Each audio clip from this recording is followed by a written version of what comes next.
화이트북입니다. 본다는 것에 이제 제가 요 채널에서 이제 요 시리즈에서 하는 것이 이제 시선의 새 시대라는 이제 제목을 붙였는데요. 그 시선이라고 얘기하면은 우리가 반드시 이제 본다는 것에 대한 이해가 필요하기 때문에 앞부분에 본다는 것에 대해서 조금 생각해 볼 수 있는 그런 이제 그 몇 개를 하려고 합니다.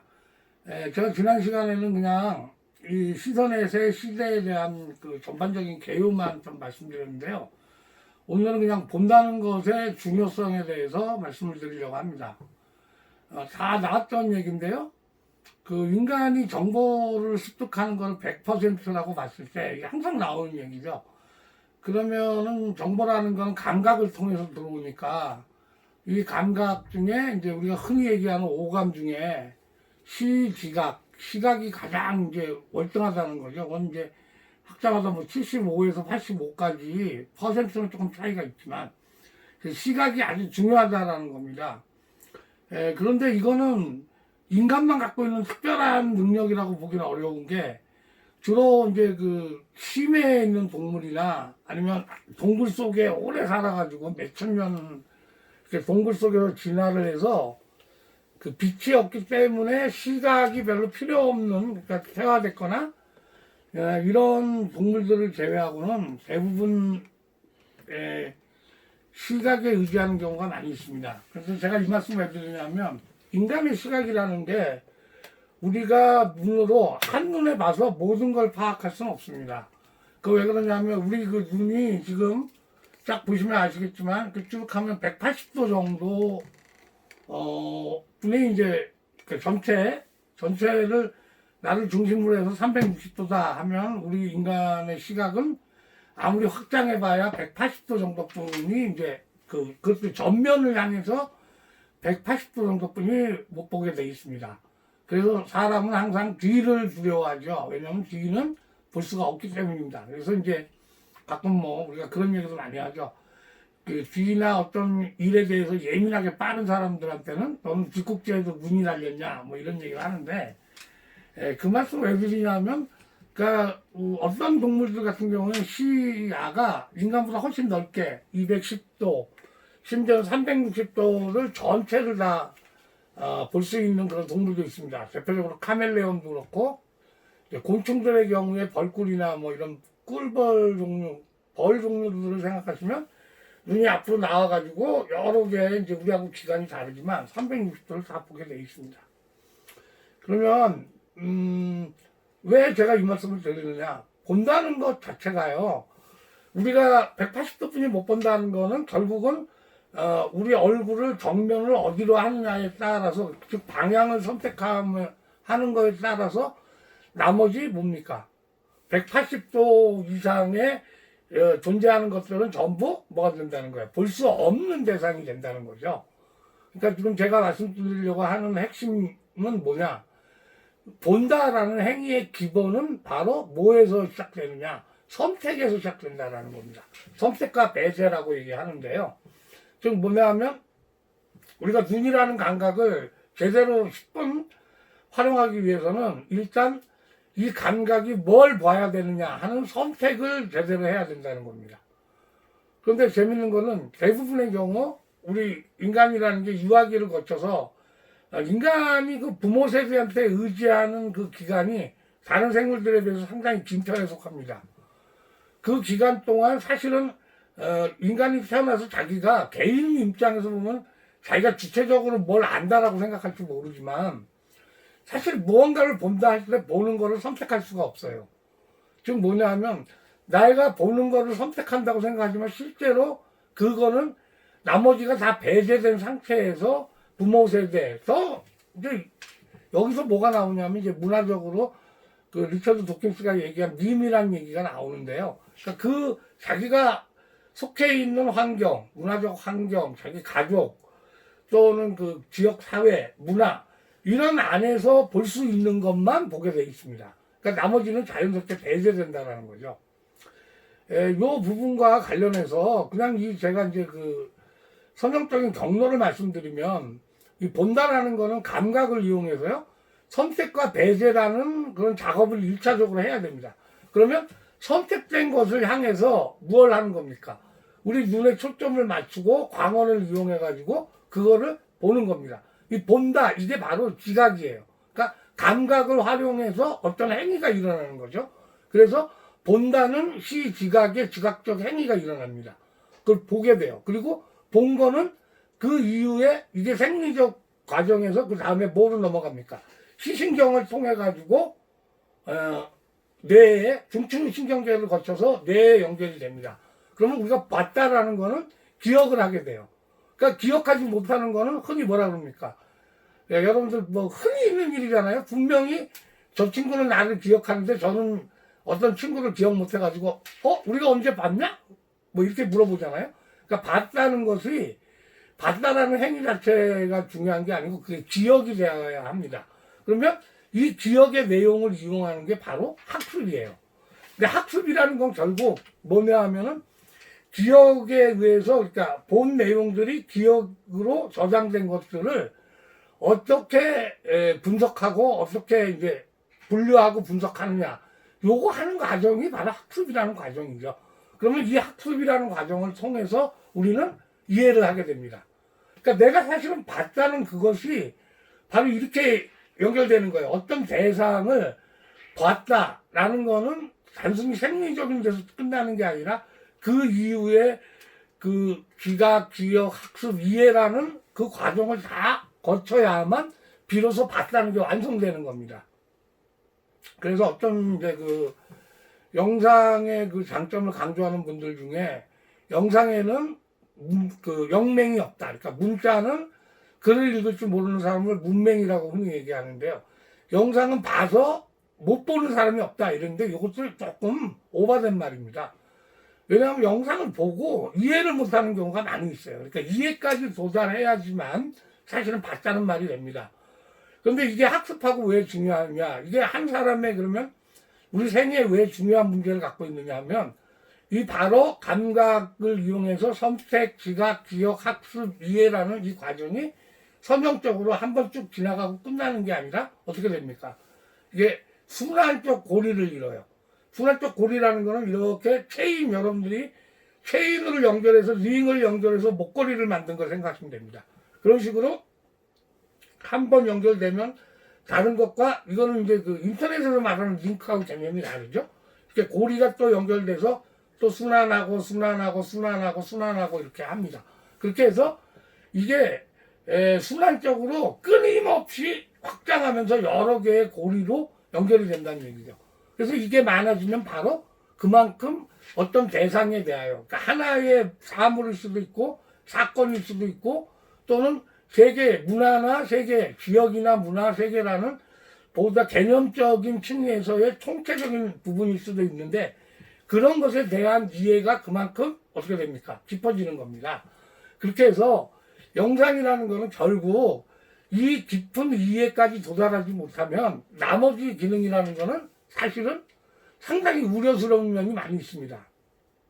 자, 여기까지 이제 말씀드렸고, 그 다음에 이제 여기 그 본다는 것의 이제 중요성에서 우리가 한 가지 간과하지 말아야 할 점이 이 영상 특히 이제 이 레지스 드블에 의하면 제가 지금 하려고 하는 거에 의하면 소위 이제 비디오 스펠이라고 해서 시각적 영상을 통해서 정보의 대부분을 습득하는 세대와 그 전 세대가 세대 충돌을 무지하게 일으킵니다. 이거는 단순히 무슨 정치적인 문제, 경제적인 문제, 사회 문화적인 문제 모든 부분에서 서로 충돌을 해요.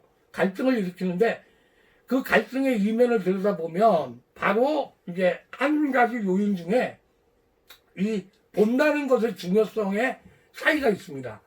이제 그걸 레스터라는 이 사람의 의견을 따라보면 사실 우리 인간의 뇌는 뭐 복잡하죠. 여러분들도 아시고 뭐 전두엽, 뭐 축두엽, 후두엽, 배원연계 뭐 많이 있어요. 근데 저도 이거를 뇌과학자가 아니고 제가 이거 전공하는 사람이 아니라서 그림을 보면 이렇게 할 수 있는지 모르겠는데 그려보라 그러면 못 그립니다. 사실은 잘. 근데 어쨌든 크게 나눠서 이제 우뇌와 좌뇌로 나눌 수 있다. 그러면 왜냐?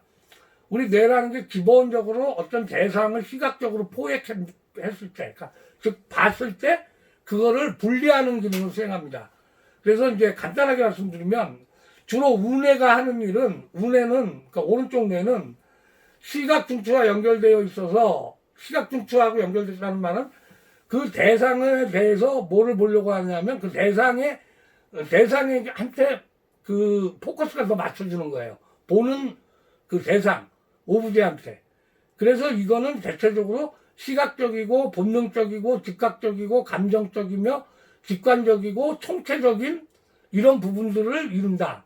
이 얘기는 뭐냐면 보고 열정에 금방 빠져드는 거예요. 쉽게 얘기하면 사람의 이제 기능을, 그러니까 감성적이라고 그러는 거죠. 감성적이 되는 경향이 더 강하다는 거예요. 그러니까 보는 순간 우뇌의 작용은 즉각적으로 그거에 대해서 직관적이고 보는 그 자체로 본능적으로 또는 감정적으로 이해해버리려는 그런 성향을 갖는 겁니다.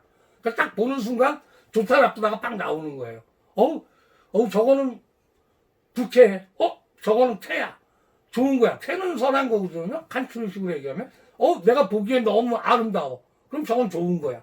요런 거의 기능이 대부분 이제 우뇌에서 한다는 거죠. 이게 좀 다릅니다. 생각하기에. 근데 자뇌는 그거보다는 그 어떤 본 대상의 비형체적인 부분을 담당해요. 그 비형체적인 부분이라는 건 나왔을 때 사과를 보면서 사과 자체의 형태가 아니라 사과가 거느리고 있는 그림자라든가 빛깔의 음영이라든가 뭐 노인들 이런 다른 것들을 좀 보는 겁니다. 그렇기 때문에 자뇌가 하는 거는 느린 속도로 정보를 처리합니다. 왜냐하면 대상을 즉각적으로 이렇게 직관적으로 보는 게 아니고 대상을 천천히 보기 때문에 정보가 느리게 처리됩니다. 정보가 그러니까 느리게 처리되는 대신에 굉장히 정확하게 처리하려고 하기 때문에 자뇌가 있는 사람들은 대부분 자뇌를 훌륭하게 사용하는 사람들은 우뇌에 비해서는 이성적이고 분석적이고 논리적이고 개념적이고 추상적인 영역을 담당하게 됩니다. 사람을 둘로 딱 나눠서 어느 것이 그러니까 뭐 우뇌가 너무 강하다, 자뇌가 너무 강하다 이렇게 나눌 수는 없지만 분명한 거는 우리가 학습을 시키는 학습의 그 도구와 소위 미디어라 해서 매체에 따라서 그 방법에 따라서 자뇌가 강화되기도 하고 우뇌가 강화되기도 합니다. 제가 그걸 말씀드리려고 하는데 이제 문자 세대의 경우에는 기본적으로 문자를 기본 위주로 학습을 해왔기 때문에 볼 수 있는 거는 쉽게 얘기해서 하얀 백지에 그 추상화된 언어입니다. 이렇게 하셔야 돼요. 활자라는 건, 문자라는 건 언어인데 상징화되고 추상화된 거예요. 그래서 그걸 읽고 나머지 부분은 무엇을 통해서 보충을 해야 되냐면 자기 머릿속에 기억의 내용을 통해서 또는 체험의 내용 이런 걸 통해서, 그러니까 쉽게 얘기해서 상상을 통해서 자기 뇌의 상상을 통해서 대상이 주지 못한 정보의 대부분을 채워넣어야 하는 겁니다. 그러니까 이 활자 세대들은 기본적으로 상상하는 걸 좋아하고 기본적으로 그러다 보니까 뭐가 되냐면은 차가운 매체를 좋아합니다. 이 쿨 매체라는 거는요, 차갑다라는 건 무슨 뜻이냐면은 바로 이런 겁니다. 그 잡지, 신문, 책 이런 거는 매체 중에서 차가운 매체에 속합니다. 왜냐하면 행간이 많고 지적성, 그러니까 소요라 그러는데 관여라 그러는데 지적성이 떨어지는 겁니다. 그러니까 한 생각을 더 하고 따져봤을 때 비로소 보이는 것 이런 것들을 참 매체라고 합니다. 반면에 이제 우뇌 같은 경우에는 당연히 오늘날 매체 상황으로 봤을 때 한 매체, 더운 커뮤니케이션에 적합합니다. 그러니까 더운 매체라는 건 이제 대표적인 게 영상 매체입니다. 텔레비전, 그 다음에 뭡니까? 그 다음에 수많은 디지털 비디오 기기. 그러면서 이제 소위 얘기해서 이렇게 말씀드릴 수 있죠. 시각에다 플러스 청각을 플러스하고 여기에다 질감이라는 촉각까지 플러스하면 인간이 받아들이는 정보의 어느 정도 95%를 차지합니다. 그러니까 이 95%나 되는 정보가 확 밀려 들어오는 거를 이 영상을 좋아하는, 그러니까 영상에서는 그거를 충분하게 보여줄 수 있다는 겁니다. 그래서 소위 얘기해서 영상 세대라고 불리는 친구들 같은 경우에, 그러니까 젊은 세대죠. 상대적으로 젊은 세대들은 운해형이기 때문에 이런 소위 해서 한 커뮤니케이션이라고 하는 것, 제가 지금 말씀드린 것처럼 이제 그 모든 정보의 마지막 터미널이, 터미널이라고 해서 이제 최종적으로 나오는 게 시청각 영상으로 돼 있는 경우를 선호합니다. 근데 요것은 핫이라는 말에서 여러분들이 이제 힌트를 얻을 수 있는 게, 금방 열정적으로 뜨거워졌다가 또 어떻게 됩니까? 금방 다른 쪽으로 옮겨갈 수 있다라는 거예요. 이게 차가울 때는 열이동이 별로 없는데요. 아주 뜨거울 때는 열이동이 심합니다. 이걸 여러분들이 생각하시면 됩니다. 자, 이렇게 해서 제가 이제 말씀드리려고 한 거는 이제 이겁니다. 그러니까 본다라는 것이 일반적인 생리적 행위에서 끝나지 않고 그 뒤에는 반드시 학습이라고 우리가 흔히 얘기하는 이해의 단계까지 도달을 해야 되는데, 그거는 우리 지구상 전체에서의 어떤 기술 문명의 진보 상황과 연결된 그런 여러 편차도 생겨나고, 또 각 지역, 각 문화, 각 언어가 가지고 있는 특성에 의한 편차도 생겨난다라는 걸 일단 밑바탕에 이해하자는 겁니다. 그럼 이제 마지막으로 제가 말씀드리려고 하는 거는, 그럼 영상을 통한 정보 전달은 어떤 효율성을 갖고 있느냐. 분명히 말씀드리신 건 문자와 영상이 정보하다가, 그러니까 이제 정보 전달이라는 측면을 놓고 경쟁을 하다가 한 50년간 경쟁하다가 영상을 통한 정보 전달이 지금은 거의 승리가 확실해졌습니다. 뭐 이겼다고 봐야 되죠. 그럼 왜 어떤 효율성을 갖고 있느냐. 첫 번째는 적용 범위의 보편성을 가질 수 있습니다. 이 얘기는 뭐냐? 보편성이라는 건 뭐냐면요, 일단 뷰파인더로 찍기만 하면요, 어떤 것도, 그러니까 쉽게 얘기해서 낮고 높고 뭐 이런 게 있어요. 천하고 귀하고 이런 모든 그 편견, 아니 그 구분, 분별이라는 게 무의미해집니다. 그냥 찍을 수 있는 모든 거는 다 대상이 된다는 거죠. 예, 그래서 이 영상의 놀라운 점은 이겁니다. 영상은요, 뷰파인더가 앞으로 보는 대상은 가리질 않아요. 글은 그렇지 않습니다. 그 다음에 또 하나가 전달 속도가 어마어마하게 빠르다라는 거죠.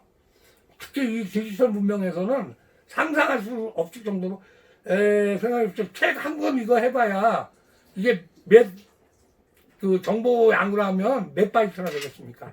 근데 제가 요거 10분짜리 찍으면요, 선생님들도 아시다시피 그 동영상 찍어 놓으면 이거 10몇 분만 찍어도 몇 메가바이트가 나옵니다. 그 정도로 정보 전달의 속도가 어마어마하게 빠른 거예요. 그만큼 많은 양을 전달하니까. 그러니까 요거는 이제 3번하고도 마찬가지인데, 짧은 시간 내에 엄청난 정보를 전달할 수 있다.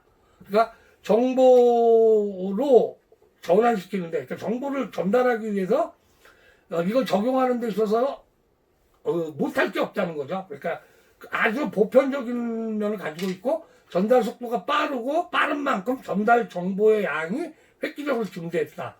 요 세 가지 점이 바로 영상이 가지고 있는 바로 그 장점입니다. 바로 이 영상은 기본적으로 무엇에 의해서 만들어지느냐, 이미지에 의해서 만들어지죠. 그러니까 영상의 기본 단위는 우리 활자 같은 음소나 음운 이런 것이 아닙니다. 음운이 아니고 뭡니까? 한 컷, 즉 이미지입니다. 그러니까 바로 요 언어의 단위와 영상의 단위가 서로 다르다는 것 때문에 실제로는 엄청나게 많은 효과들을 빚어냅니다. 이 부분에 대해서는 제가 다음 시간에 조금 살펴보도록 하겠습니다. 지금까지 시청해 주셔서 감사합니다.